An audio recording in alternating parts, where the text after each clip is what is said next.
Adik kecilnya ini selain bisa bermain bersama, juga bisa untuk belajar bersama bareng mobil warta ataupun perpustakaan umum keliling.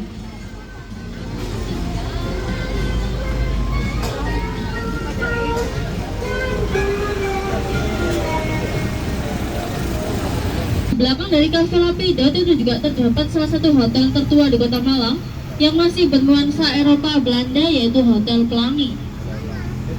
Dan sekarang kita tiba di Jalan Kauman ya. Dan tahu nggak Kauman tuh di kepanjangannya apa tuh? Gak tahu. Kepanjangannya Kauman apa? Apa kak? Kau bukan kaum preman ya kak, kaum beriman. Jadi Kauman itu adalah kepanjangannya kaum beriman. Disebut dengan kaum beriman dikarenakan Jalan Kauman ini dikelilingi rumah peribadahan seperti Masjid Agung Jamai, Gereja Protestan, Gereja Katolik, dan juga Gereja Kayu Tangan. Sehingga toleransi di warga Kauman ini sangatlah tinggi sekali. Dan juga di Jalan Kauman ini terkenal embong Arabnya dan juga lumpur legenda Arabnya.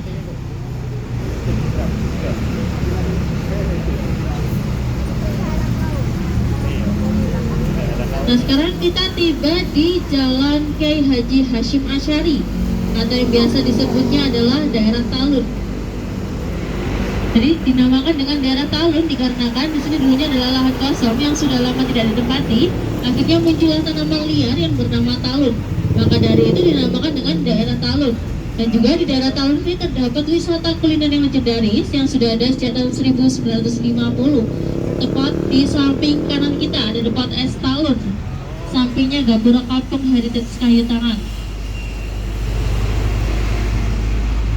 Nah, apabila terdapat wisata kuliner yang legendaris yaitu pecel kawi yang beralamat di Jalan Kawi Atas.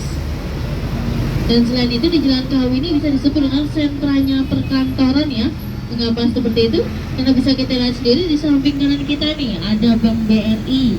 Di samping kiri juga terdapat kantor perhutani.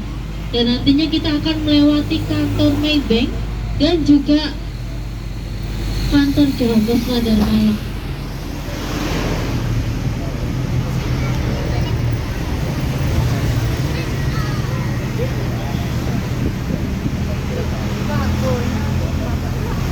Nah, tepat di samping kiri kita ini juga terdapat salah satu SMP favorit di Kota Malang, yaitu SMP Negeri 6 Malang. Sampingnya juga terdapat kantor Jawa Pos Radar Malang yang sudah ada sejak tahun 1999. Jadi kantor media pertama di Kota Malang yaitu kantor Jawa Pos Radar Malang. Nah, ada yang tahu nggak? Sebentar lagi kita akan melewati gedung besar nih di samping kanan. Ada yang tahu apa itu? Adik-adik nih mungkin tahu apa ya? Apa kepanjangan MOG? Mall Olympic Garden atau MOG. Di samping kanan kita ini merupakan mall terbesar di Kota Malang yang parkiran belakangnya itu sudah diambil alih oleh Dinas Perhubungan Kota Malang untuk menghindari pungli.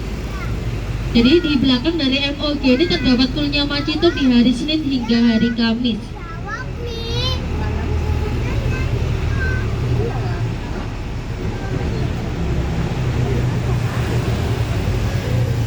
Pagar bertembok bata merah.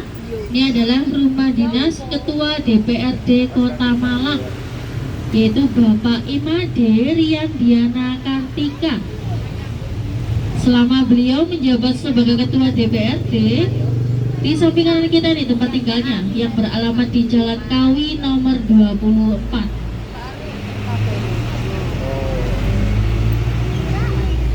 Ini juga terdapat BPSDM atau Badan Pengembangan Sumber Daya Manusia.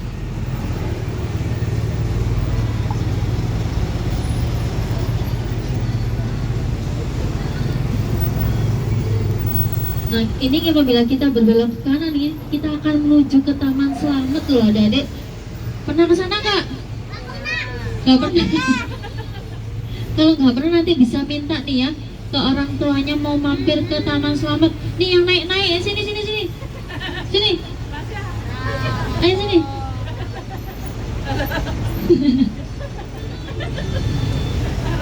sesingkat itu. Kadang ini ada yang bertengkar. Tapi sekarang sudah Dan setelah melewati rumah dinas Ketua DPRD Kota Malang, tepat di samping kanan kita nih, ada yang tahu nggak rumah dinas siapa nih? Ya? Iya, Bapak Wali Kota Malang. Siapa itu? Ada yang tahu? Nggak tahu. Bapak PJ Wali Kota Malang yaitu Bapak Wahyu Hidayat, yang beliau tinggal di Jalan Ijen nomor 2 ini. Nah, sekarang kita tiba di kawasan Ijen Boulevard. Jadi Boulevard sendiri itu diambil dari bahasa Belanda yang mana artinya adalah jalan besar. Jadi Ijen Boulevard yaitu jalan besar Ijen. Dan selain itu, rumah-rumah besar di samping kanan dan kiri kita ini merupakan peninggalan pejabat tinggi kolonial Belanda. Dan rumah-rumah besar ini meliputi rumah dinas Bapak Wali Kota Malang, rumah pemilik Jasa Tirta, rumah pemilik Bentul Group, pemilik Hotel Tugu, rumah dinas Bapak Kapolresta, dan masih banyak lagi. Selain itu, rumah-rumah besar di samping kanan dan kiri kita ini hanya boleh direnovasi sedikit saja, tidak boleh merubah bentuknya karena sudah dijadikan sebagai cagar budaya di tengah kota Malang.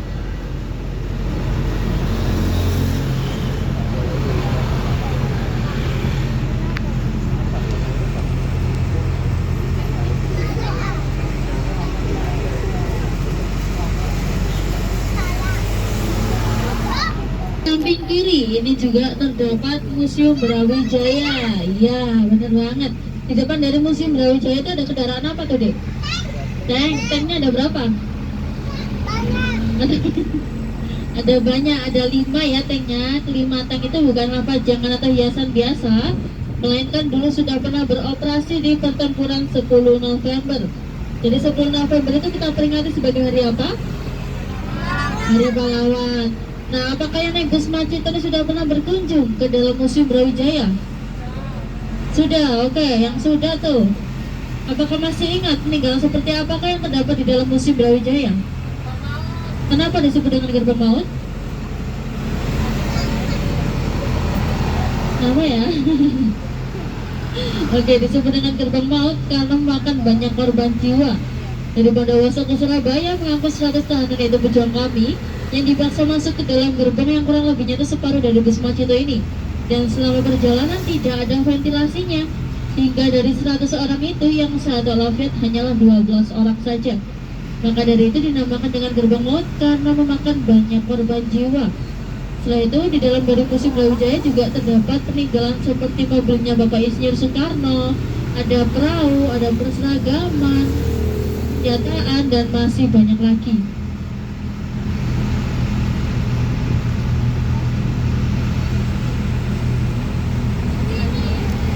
Senjata yaitu patung trip. Trip sendiri itu berasal dari ada kepanjangannya ya, bukan berasal dari bahasa Inggris. Jadi ada kepanjangannya, itu Tentara Republik Indonesia Pelajar. Trip untuk mengenal jasa para beliau semua. Jadi jasadnya itu dijadikan dengan satu liang lahat serta makamnya tidak jauh dari patung trip tersebut.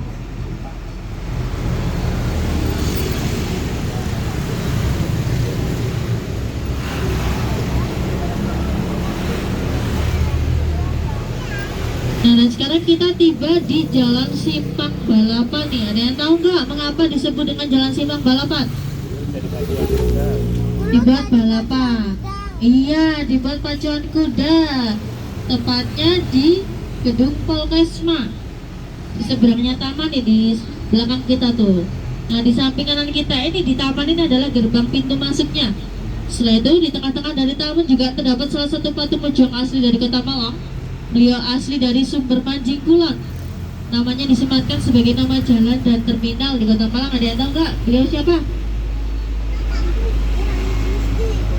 Siapa? Oke, Bapak Hamid Rusdi. Namanya disematkan sebagai nama jalan dan nama terminal di Gadang. Dan Bapak Hamid Rusdi juga pencetus bahasa Walikan seperti ayah saya, umak kamu, ngalam malang, naka makan, dan masih banyak lagi.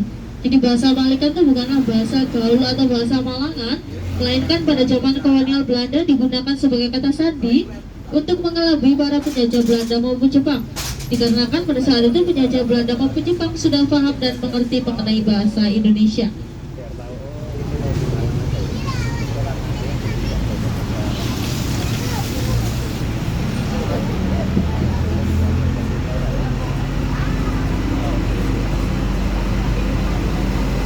Sekolah nanti yang di Jalan Brigjen Slamet Riyadi atau yang biasa disebutnya adalah Ororodowo. Jadi Ororo itu adalah rawa-rawa dan Dowo itu adalah panjang. Diduga di sini dulunya adalah rawa-rawa panjang yang sangat dekat sekali. Dan ini merupakan jalan satu arah terpanjang di Kota Malang atau bisa dibilang one way terpanjang di Kota Malang. Jadi saya himbau untuk seluruh yang naik bus Macito ini diharapkan untuk tidak melawan arah.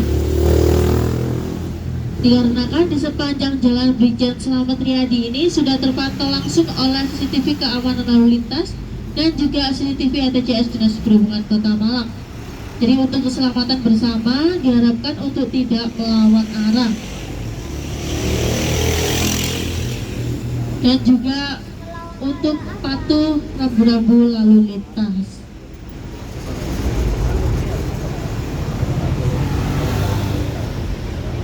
Dan di sini saya ingin mengingatkan kembali terkait jam operasionalnya bus Macito. Apabila di hari Senin hingga hari Kamis kita beroperasi mulai dari jam 9 pagi hingga jam 14.20 trip terakhir. Berlokasi di Jalan Tenis, belakang Stadion Gajayana. Di hari Jumat kita libur, dilanjut di hari Sabtu hingga Minggu kita beroperasi mulai dari jam 10 pagi hingga jam 16.10 trip terakhir. Berlokasi di Tariko, tempat penjemputan kita tadi. Nah, untuk pendaftarannya, sementara kita masih ada OTS atau on the spot yang berbasis online, masih ada perbaikan dari server Kominfo. Jadi Bapak Toko Avia yang dulunya adalah swalayan pertama di Kota Malang yang sudah ada sejak tahun 1930, dan juga ada jam dinding atau jam penunjuk arah yang sudah ada sejak tahun 1926. Nah, sekarang kita tiba di Jalan Basuki Rahmat atau Kawitangan Heritage. Jadi Kawitangan sendiri itu mempunyai filosofi. Kawitangan diapit oleh dua sungai, Sungai Berantas dan Sungai Sukun, sehingga tanah di sini bisa dibilang subur. Secara tidak sengaja muncullah tumbuhan herbal. Apabila dia bertemu, dia akan berbentuk menyerupai jari-jari tangan. Dan pada zaman kolonial Belanda, di sini tempatnya berbisnisan. Tempatnya orang-orang tersebut menjual mebel, seperti meja kursi yang terbuat dari kayu handmade. Nah, sekarang kita tiba di persimpangan yang bernama Simpang 4 Raja Bali. Disebut dengan Simpang 4 Raja Bali karena di samping kanan kita Cafe Lafayette, serta depannya itu dulunya adalah perusahaan kembar penukaran uang asing yang didirikan oleh PT Raja Bali. Jadi PT Raja Bali itu didirikan oleh dua kakak beradik bernama Bapak Rajab dan Ali. Karena perusahaannya bertepatan di persimpangan, maka dari itu namanya diabadikan sebagai nama jalan, yaitu Jalan Simpang Raja Bali. Nah, sekarang kita tiba di Jalan Kahuripan, dan jembatan yang kita lewati saat ini merupakan aliran dari Sungai Berantas. Jadi jembatan yang berada di Jalan Kahuripan dengan jembatan yang berada di Jalan Majapahit sampingnya Tariko itu merupakan jembatan yang kembar ataupun sama.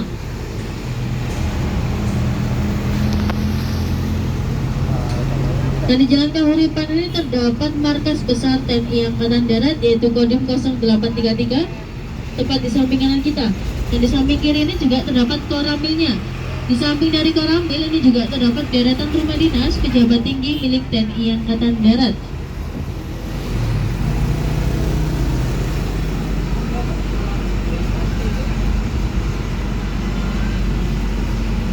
Nah, setelah ini tepat di samping kanan ya, ada Hotel Tugu yang dulunya punya kamar khusus untuk presiden kelima kita. Ada yang tahu nggak beliau siapa?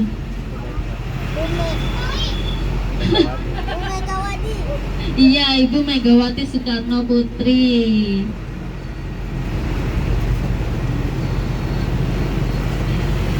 Nah, apabila di samping kanan kita ini adalah alun-alun Bendar atau alun-alun Tugu Kota Malang.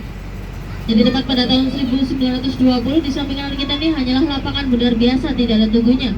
Satu tahun setelah kemerdekaan 1946 dibangunlah sebuah tugu yang menyerupai bambu runcing, menggambarkan persenjataan kebangsaan Indonesia.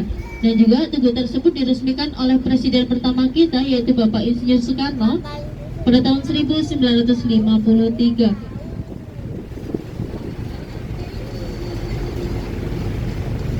Beralih ke samping kiri ini juga terdapat kantor Dewan Perwakilan Rakyat Daerah Kota Malang, dan tepat di sampingnya juga terdapat kantor Wali Kota Malang atau Balai Kota Malang.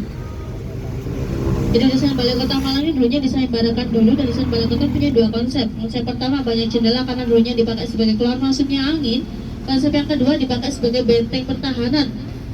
Apabila terlihat dari langit, balai kota Malang itu akan terbentuk seperti huruf M, Malang. Nah, bentar lagi kita akan tiba di destinasi terakhir kita, tepatnya di samping kanan ada bangunan putih di pojokan. Itu adalah Wisma Tumapel, yang dulunya adalah hotel mewah milik pemerintah kolonial Belanda.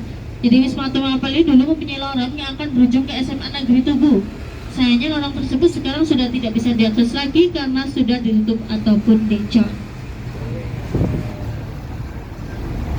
Nah, sekarang kita sudah kembali ke poolnya Macito nih. Gimana nih rasanya Macito, ngantuk gak nih? Seru apa ngantuk? Saya harap jangan kapok-kapok naik bus Macito. Terlebih yang bertugas, saya Intan dan juga Pak Fajar mengucapkan banyak terima kasih karena sudah berantusias naik bus Macito. Apabila tadi saya ada kesalahan kata dan perbuatan, mohon dimaafkan. Nanti kalau mau turun, mohon cek kembali barang bawaannya supaya tidak tertinggal, dan dimohon untuk tidak meninggalkan sampah di dalam bus Macito. Jadi cukup sekian dari kami pamit undur diri. Selamat siang semuanya.